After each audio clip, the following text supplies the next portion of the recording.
Assalamualaikum warahmatullahi wabarakatuh. Saya M. Ilhamul Akbar NIM 065. Jadi di sini saya akan mempresentasikan berbagai tugas yang telah saya kerjakan di mata kuliah Desain Komunikasi Visual. Nah, jadi yang pertama kali yaitu seperti apakah itu desain komunikasi visual. Jadi dimulai dari berbagai rangkaian kata tersebut. Jadi desain sendiri itu merupakan sebuah kerangka, bentuk, dan rancangan. Kemudian komunikasi diartikan sebagai suatu proses pengiriman dan penerimaan informasi antara dua orang ataupun lebih, sehingga pesan yang disampaikan bisa dipahami. Kemudian yang visual diartikan sebagai sesuatu yang dapat dilihat atau diamati dengan indera penglihatan, yang diartikan dalam ini yaitu mata.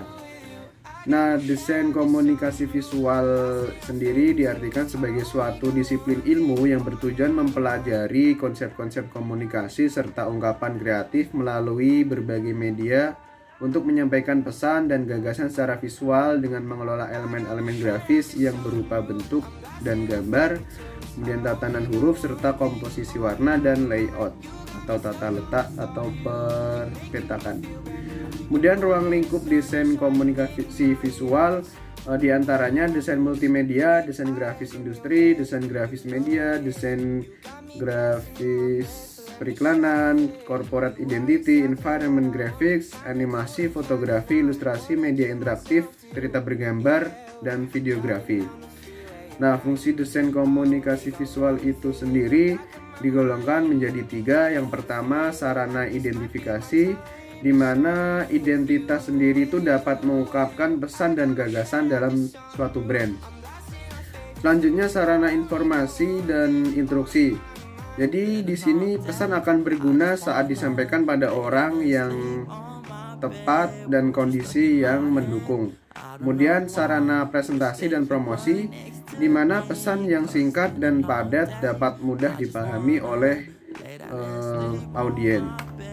Nah, memasuki tugas yang pertama yaitu penggunaan tipografi dalam brand. Ya, saya mengambil brand pertama yaitu Aqua. Jadi Aqua adalah merek air minum dalam kemasan yang dimiliki oleh perusahaan makanan dan susu Prancis Danone. Airnya sudah dijual di Indonesia sejak tahun 1973. Selain Indonesia, air Aqua ini juga dijual di Malaysia, Singapura, Brunei, hingga berbagai negara lain. Font yang digunakan untuk logo brand air minum Aqua ini sama dengan Gill Classic Feel. Font tersebut didesain oleh Michael Hickman. Gill Classic ini kebangkitan dari font yang sangat tua yang dirancang di Prancis oleh Joseph Gill pada sekitar tahun 1820-an. Nah, jenis huruf The Gill Classic ini tersedia dalam 2 varian, diantaranya versi klasik dan versi isi. Sesuai dengan desain aslinya, karakter tambahan telah dibuat untuk melengkapi font ini seperti tanda @ tanda kurung, dan banyak karakter tambahan lainnya berupa aksen. Penggunaan font tersebut dalam brand Aqua yang digambarkan pada tiap sisinya yang bergelombang dapat dipahami jika dalam produk Aqua tersebut sebagai gelombang atau arus air, yang mana dimaknai sebagai sebuah produk air mineral. Selanjutnya, brand yang digunakan adalah brand Instagram. Instagram sendiri telah diketahui sebagai sebuah pelayanan jejaring sosial untuk berbagi foto dan video. Instagram telah dibuat oleh Kevin Systrom dan Mike Krieger dan diluncurkan pada Oktober tahun 2010 pada sistem operasi iOS. Font yang digunakan oleh Instagram adalah font Billabong, yang mana font tersebut didesain oleh Russell Bean. Font Billabong ini adalah tampilan jenis huruf yang terlihat mewah, di mana didesain dengan tampilan kuas dan gambar tangan yang menarik. Type Associates mengambil alih untuk merancang dan merilisnya untuk pertama kalinya. Keluarga font ini mendapatkan terlalu banyak popularitas dalam waktu yang singkat karena tampilannya yang sangat menarik dan penggunaannya untuk logo Instagram ini. Billabong sendiri sangat cocok untuk pencetakan dan usaha tampilan web. Menggunakan font ini pun untuk membuat desain yang menakjubkan dan membuat audiens serta klien akan puas. Memilih font yang cocok untuk setiap desain itu merupakan hal yang sangat penting.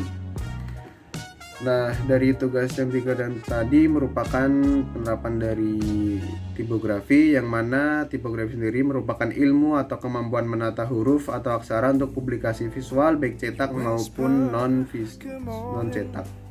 Nah, dari tipografi ini seharusnya ada berbagai unsur seperti legibility, readability, visibility. Yang mana legibility itu merupakan kemudahan dalam mengenali dan membedakan setiap huruf atau karakter. Kemudian readability yaitu merupakan tingkat ukuran seberapa mudah teks dapat dibaca. Hal itu sangat diperlukan dalam membuat tipografi. Yang selanjutnya terakhir visibility, yaitu berhubungan dengan jarak penglihatan antara pembaca dengan objek. Jadi dalam tipografi ini diperlukan seumpama dalam sebuah billboard itu ukurannya harus diperhatikan karena ukuran tersebut akan dapat dilihat oleh pengendara yang sedang lewat. Kemudian tugas yang kedua yaitu analisis kode warna logo brand. Nah, di sini saya mengambil berbagai brand, yaitu mulai dari McD, Starbucks, Solaria, Pepsi, kemudian Google Maps, Shopee, Lego, kemudian Rovio, Rolex, sampai Harley Davidson. Nah, di sini saya mengidentifikasi dengan kode warna RGB.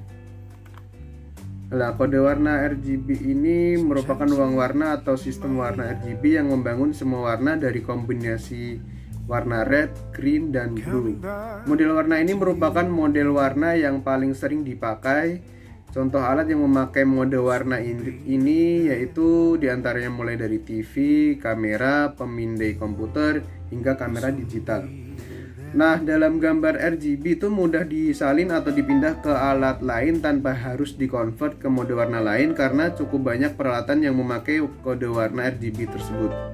Namun tidak dapat dicetak sempurna dengan pencetak atau printer karena printer itu menggunakan mode warna CMYK agar sempurna saat dicetak di atas kertas. Kemudian memasuki tugas ketiga yaitu membuat sebuah font pribadi dan warna pribadi. Nah, jadi di sini saya menggunakan warna semu kekuningan, mengambil tema tersebut dengan memberi judul Profont, yang mana warna ini merupakan cerminan dari sebuah lampu yang terkesan hangat yang menggambarkan ketenangan di dalam restoran, warung kopi, sampai di angkringan. Yang mana ini mengingatkan akan ikonik Yogyakarta yang terkenal akan berbagai angkringan di setiap sudut kota. Warna ini dengan medium suasana lampu angkringan menggambarkan akan kebersamaan dari berbagai kalangan warga sekitar hingga wisatawan yang datang dari berbagai wilayah. Selain itu, melalui medium warung kopi, warna tersebut menggambarkan romantisme yang banyak terjadi di warung kopi di sudut Yogyakarta. Warna ini dibuat untuk membuat desain atau digital art dengan tema coffee shop hingga strip night. Selain itu juga digunakan untuk desain sunset. Nah, kemudian di sini saya membuat font pribadi yang sebenarnya saya membuat mulai dari huruf A sampai Z, kemudian berbagai aksen. Namun di sini saya tampilkan font yang membentuk nama lengkap pribadi saya. Kemudian memasuki tugas keempat yaitu mencari poin penting dalam film Design is Future. Jadi film Design is Future ini termasuk film dokumenter yang diproduksi oleh Tomis, disutradai oleh Laura Sanz. Film yang merupakan edisi terakhir dari Design is Future Festival yang mengusung 15 pembicara profesional di bidang desain dengan tema besar inovasi melalui dunia desain. Yang mana film ini memaparkan mengenai desain dan dapat membantu kegiatan profesional, bisnis, dan masyarakat yang inovatif. Nah, dari film tersebut saya mengambil 3 poin penting. Yang pertama yaitu the future of design must be strategic, systemic, and profound, not superficial makeup. Kemudian selanjutnya design can boost your business to the future. Dan kemudian yang terakhir, an idea grows when it can be shared. Nah, selanjutnya memasuki tugas kelima yaitu berupa ilustrasi. Di sini dapat dilihat saya membuat ilustrasi seperti pada gambar tersebut. Nah, dari ilustrasi tersebut mengilustrasikan bahwa seorang aktivis Wiji Tukul yang menghilang tak diketahui seakan telah direncanakan oleh pihak tertentu, yang diilustrasikan dengan rantai dan garis semu menggambarkan keadaannya yang tak pernah ada kejelasan hingga sekarang. Kemudian memasuki tugas ke-6 yaitu perspektif. Jadi saya menggambar perspektif seperti yang tampak ini di layar, dimana dalam gambar pribadi tersebut di satu sisi menggambarkan sebuah tumbuhan yang menampakkan kelembutan, pada sisi lain yang memiliki warna marble yang menampakkan kesan kuat. Jadi dalam gambar tersebut terdapat satu perspektif mengenai kelembutan dan di sisi lain menampakkan kesan yang kokoh. Jadi perspektif itu sendiri merupakan perkiraan representasi umumnya pada permukaan datar seperti kertas dari gambar seperti yang terlihat oleh mata.